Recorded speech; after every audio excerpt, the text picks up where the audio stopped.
할렐루야. 오늘은 우리 기도가 뚫려야 산다 시리즈 설교 세 번째 시간으로 기도는 회개다 라고 하는 제목으로 하나님 말씀 증거하도록 하겠습니다.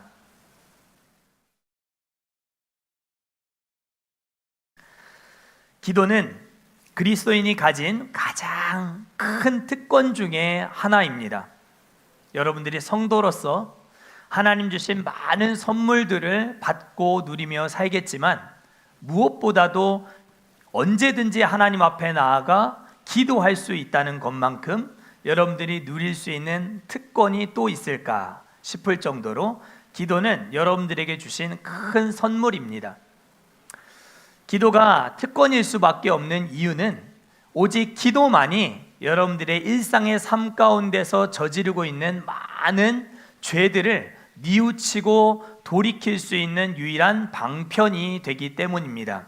기도 외에는 달리 다른 방법이 없습니다. 여러분들의 죄를 하나님 앞에 씻어낼 수 있는 기도의 자리, 그 자리는 반드시 회개의 자리가 되어야 합니다. 그래서 오늘은 말씀이 여러분들을 조금 찌르고 여러분들의 마음을 조금 불편하게 하는 말씀이 될 것이라고 저는 미리 예고를 드리고 말씀을 전하겠습니다. 오늘 읽은 시편 51편은 다윗이 밧세바라고 하는 남편이 있는 유부녀와 동침을 하고 그의 남편이었던 우리아를 죽이고 나단이라고 하는 목회자를 통하여 하나님의 책망을 듣게 되었을 때 지었던 유명한 회개의 탄식시입니다. 우리 51편에 앞에 보면 표제어가 있는데요, 1절 바로 윗부분에 기록되어 있는 다윗의 시, 이 부분 같이 한번 읽어보실까요? 시작. 다윗의 시, 인도자를 따라 부르는 노래. 다윗이 밧세바와 동침한 후 선지자 나단이 그에게 왔을 때. 다윗은 30살의 나이에 이스라엘의 왕이 되었습니다. 하나님은 다윗을 사랑하셨고 다윗은 하나님을 경외하고 하나님을 따르는 믿음의 사람이었습니다.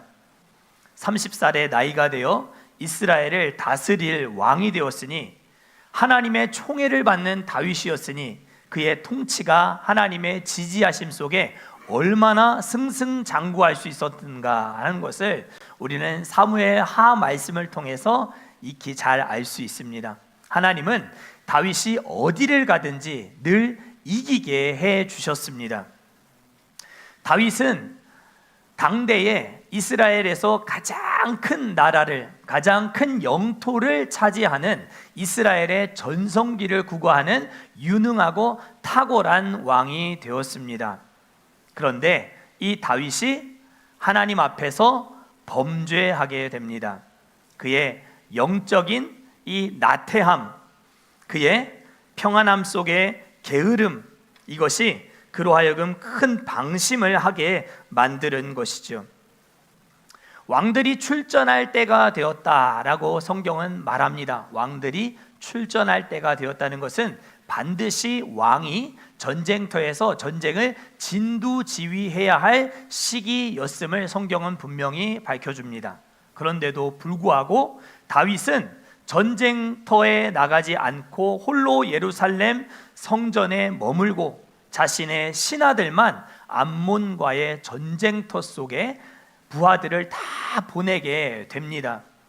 부하들은 목숨을 걸고 다윗과 이스라엘을 위해 싸우고 있었습니다. 그때에 다윗은 홀로 성전 왕궁 꼭대기에 올라가서 땅거미가 지는 평화로운 예루살렘 그 도시를 바라보며 한가롭게 거닐고 있었습니다. 그런데 저 궁전 아래 한 가정집 옥상에 한 여인이 목욕을 하고 있는 모습을 이 다윗이 보게 된 것입니다. 그 모습이 얼마나 아름다웠던지 다윗은 곁에 있는 신하를 불러 저 여인의 정체를 알아오도록 지시하게 되었습니다. 신하는 속히 왕의 명령에 따라 저 가정집 옥상에서 목욕을 하고 있는 여인의 정체를 알아서 다윗 왕에게 보고하였습니다. 다윗은 가슴속에 음욕이 부릴 듯 일어나게 되었고, 어떻게 해서든 저 여인을 취해야겠다라고 하는 생각이 마음과 생각을 지배하게 되었습니다. 다윗에게 돌아온 신하는 그 여인이 당신의 충성스러운 둘도 없는 신하인 부하 우리아의 아내 밧세바라고 하는 사실을 알려주었습니다. 다윗은 당장 거기서 모든 것을 멈추고 침소로 들어가야만 했습니다. 그러나 다윗은 결국 선을 넘고 말았습니다. 사람을 보내어 저 목욕하고 있던 여인 밧세바를 꿰어 왕궁으로 유인하도록 계략을 세웠을 뿐만 아니라 여인과 강제로 동침을 하게 되었습니다. 다윗은 정상적인 사람이 아니었습니다. 성경은 이 다윗의 인간적인 계산이 얼마나 치밀하였는지, 그 여인의 육적인 그 당시 몸의 상태가 어떠하였는가 하는 것을 사무엘하 4장 11장 4절에서 다음과 같이 말씀합니다. 그 여자가 그 부정함을 깨끗하게 하였으므로, 그 여자가 그 부정함을 깨끗하게 하였으므로, 이 말이 뜻하는 의미는 여인이 임신이 가능한 몸의 상태가 아니었다라고 하는 것을 성경은 이렇게 분명하게 가르쳐주고 있는 것입니다. 그러나 그럼에도 불구하고 다윗의 이 인간적인 치밀한 계략 속에서도 불구하고 하나님은 밧세바의 태중에 다윗의 아이를, 생명을 허락하셨습니다. 다윗의 죄악을 드러내기 위한 하나님의 일하심이었습니다. 또 한 번 다윗은 멈출 수 있는 기회를 얻게 됩니다. 거기서 모든 것을 스탑하고 하나님께 자신의 죄를 고백하고 회개할 수 있었습니다. 하나님은 그렇게 다윗에게 기회를 주셨습니다. 그러나 그럼에도 불구하고 다윗의 삶의 브레이크는 고장난 채 질주하게 됩니다. 다윗은 밧세바가 자신으로 인해 임신하게 된 사실을 들통날까봐 전쟁터에 나가 있는 그의 남편인 우리아를 예루살렘으로 불러들이게 됩니다. 알리바이를 조작하기 위함이었습니다. 이 여인이 내 아이를 갖게 되었지만 전쟁터에 나가 있는 그의 남편 우리아를 데려와서 이 아내인 밧세바와 집에서 동침을 하게 하면 이 여인 속에 있는 이 아이가 다윗의 아이가 아니라 우리아의 아이가 될 수 있도록 이렇게 둔갑시킬 수 있을 것이다 라는 인간적인 계산을 가지고 전쟁터에서 나가 나라를 위해 열심히 싸우고 있는 우리아에게 난데없이 휴가를 주어 집으로 복귀를 명하게 된 것입니다. 다윗은 다시 한번 이렇게 하나님 앞에 범죄하게 됩니다.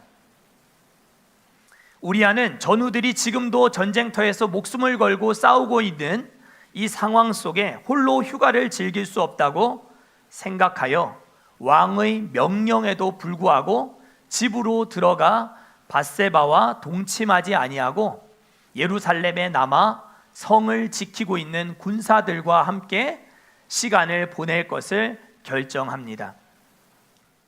그 사실을 알게 된 다윗, 거기서 멈출 수 있었습니다.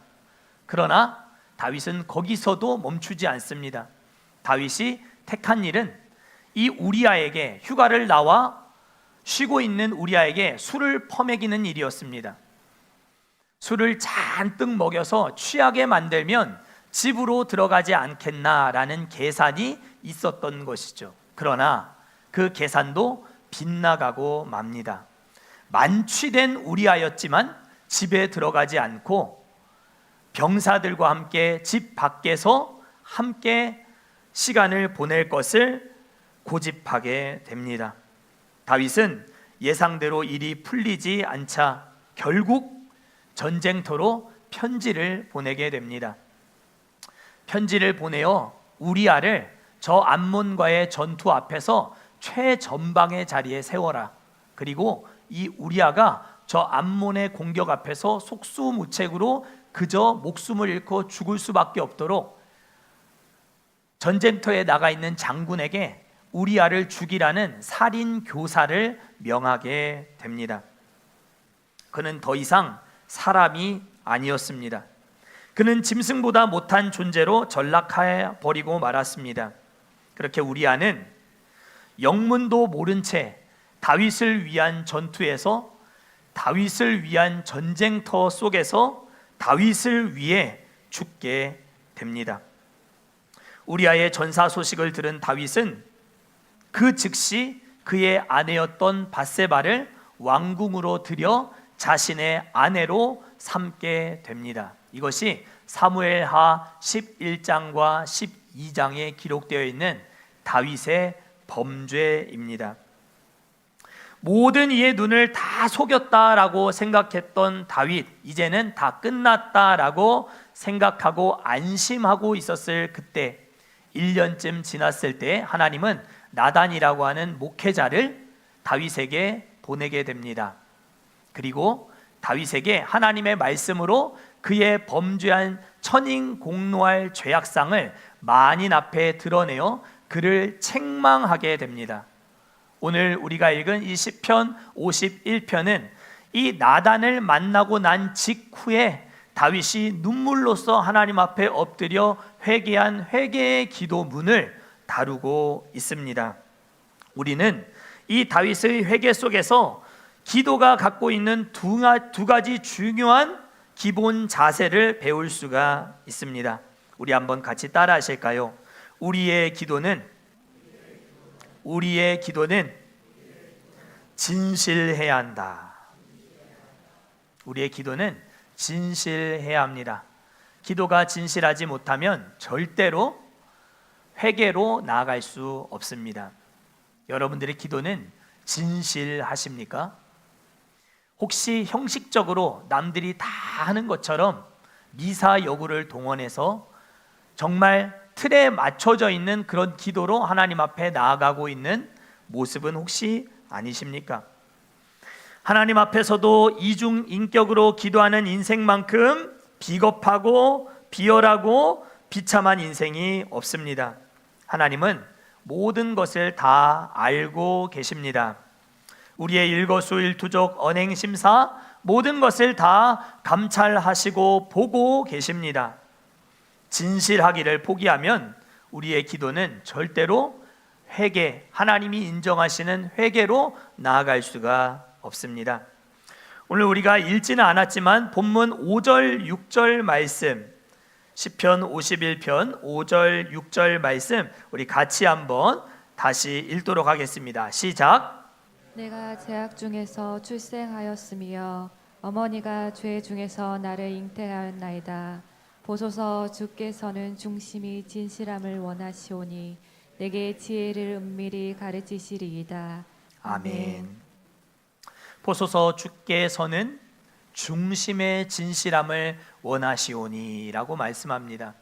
다윗은 회개하면서 하나님이 내게 이 순간 진짜 원하시는 것이 무엇인가 하는 것을 정확하게 간파하고 있었습니다. 그것은 바로 중심의 진실함입니다. 사랑하는 성도 여러분, 여러분들의 기도에 중심의 진실함이 회복되실 수 있기를 주의 이름으로 간절히 축원합니다. 다윗은 선지자 나단 앞에서 회개하며 자신의 죄된 본성을 인정하며 고백하고 있습니다. 죄악 중에 출생하였다. 이 말은 내가 죄덩어리다, 죄에 절어 있는 죄 장아찌다 라고 하는 고백과 같습니다.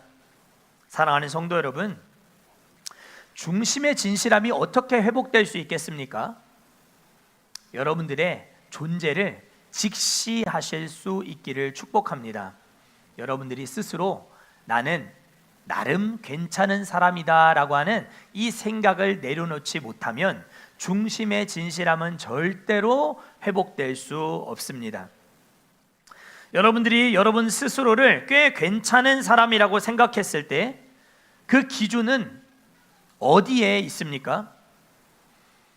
여러분들 스스로를 나는 나름 괜찮은 삶을 사는 사람이다 라고 생각했을 때 그 기준은 어디에 있는 것입니까?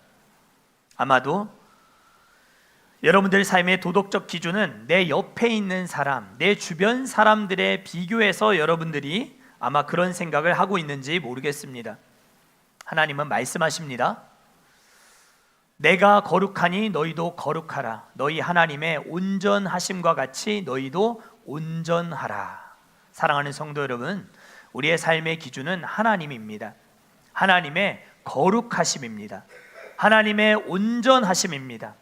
그 기준이 잘 제대로 설정될 수 있는 여러분들의 삶이 되실 수 있기를 축복합니다.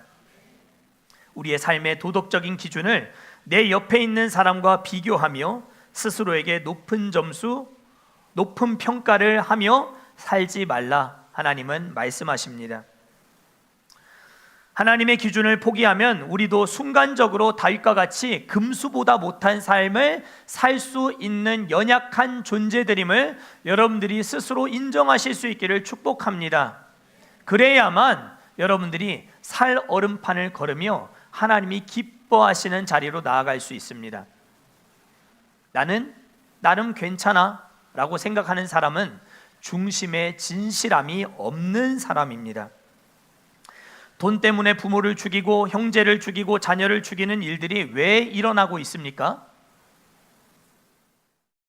지금도 거액의 보험금을 타기 위해서 인간으로서 상상할 수 없는 일들을 계획하고 추진하는 사건들이 뉴스나 신문지상에서 밝히 드러나고 있지 않습니까? 그런 일들이 왜 일어나고 있는 것입니까? 기준 설정이 다 잘못되었기 때문입니다. 나는 다윗 같은 사람이 아니라고 생각하는 오만함과 교만함 때문에 이런 일들이 벌어지고 있다라는 것입니다. 사탄은 언제든지 거만하고 교만한 자들을 넘어뜨려 넘어짐의 앞잡이가 되게 하고 패망의 선봉이 되게 하는 그런 존재임을 여러분들 꼭 기억하십시오. 사단이 있습니까? 귀신이 있습니까? 진짜 있습니다. 여러분들 삶에 너무 가까이에 있습니다.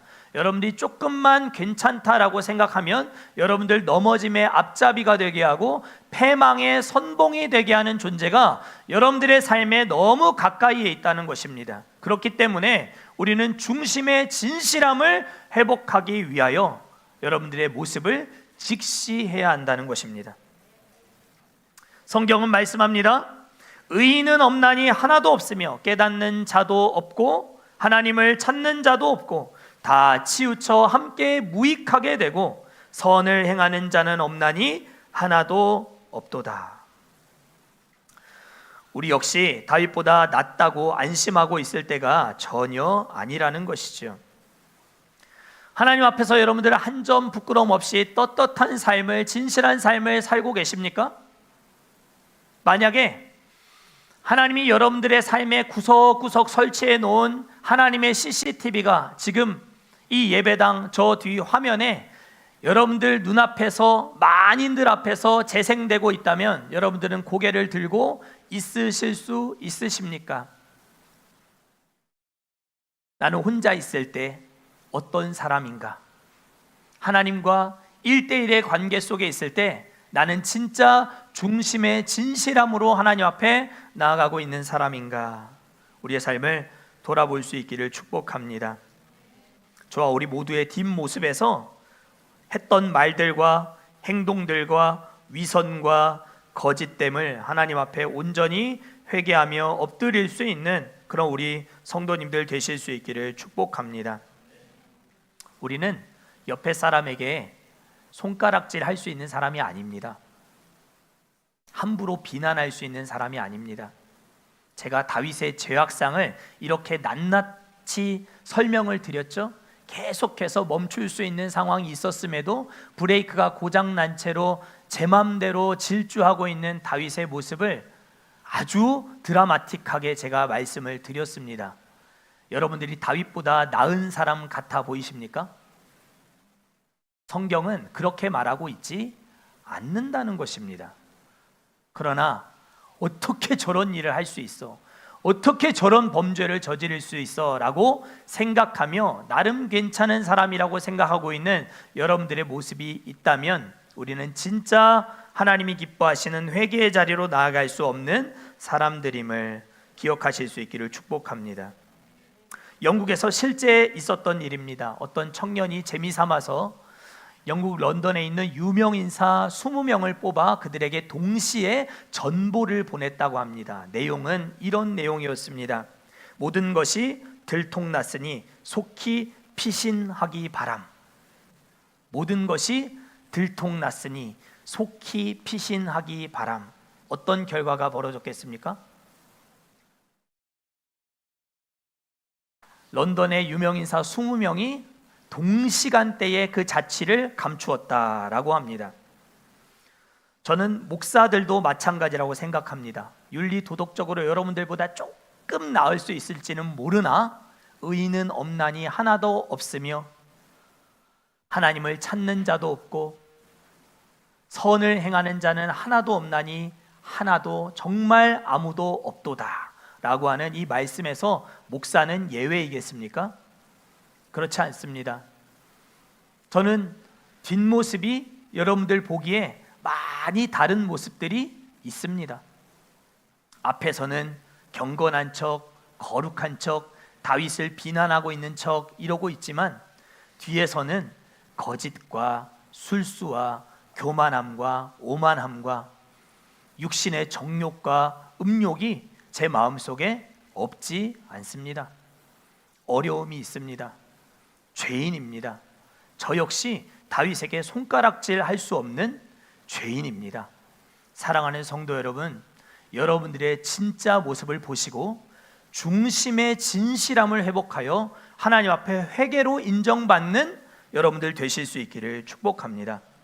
우리는 우리 스스로에게 좋은 점수를 주고 싶은 욕심에서 벗어나 하나님 앞에 거짓되고 불의하고 부정직하고 세상의 욕망으로 가득 차 있는 우리의 벌거벗은 진짜 모습으로 하나님 앞에 나아갈 수 있기를 축복합니다.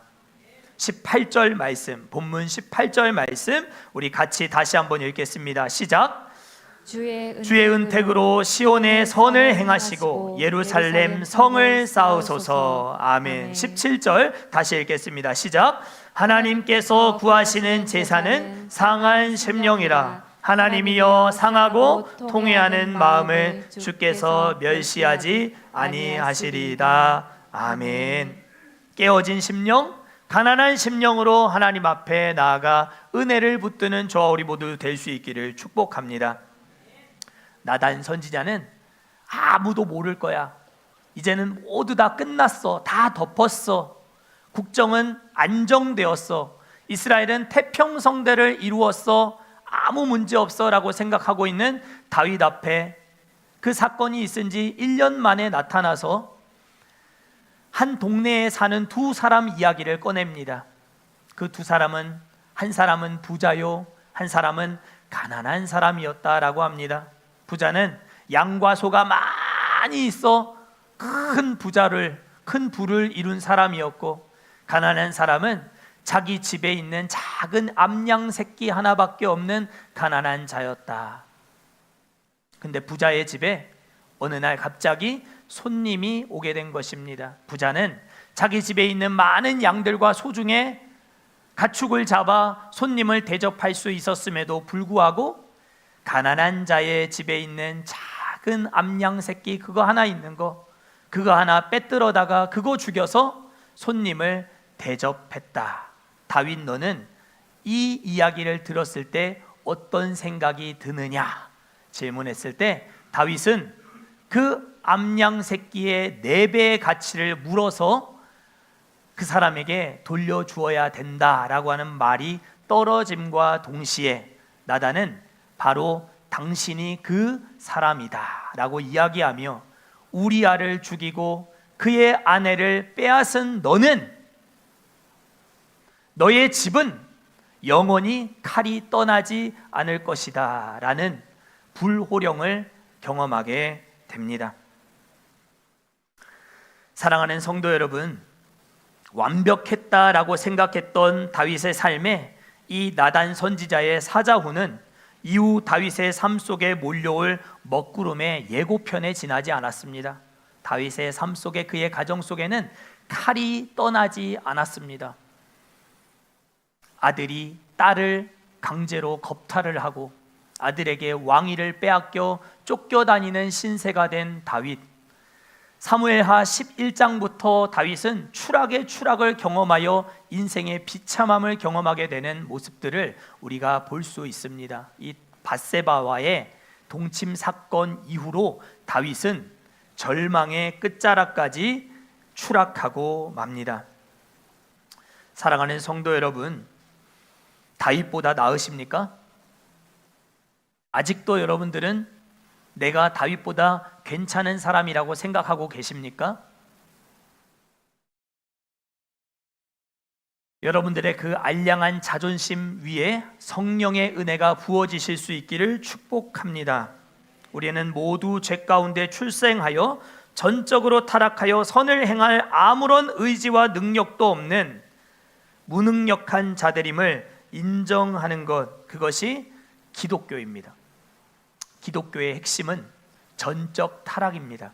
여러분들의 마음속에 선을 행한 의지가 전혀 없음을 인정하는 것이 기독교입니다. 하나님은 자기 사람들이 선을 행할 의지가 전혀 없고 악을 행할 뿐임을 보셨다라고 말씀합니다. 사랑하는 성도 여러분, 중심의 진실함을 회복한 회개의 사람 되실 수 있기를 축복합니다.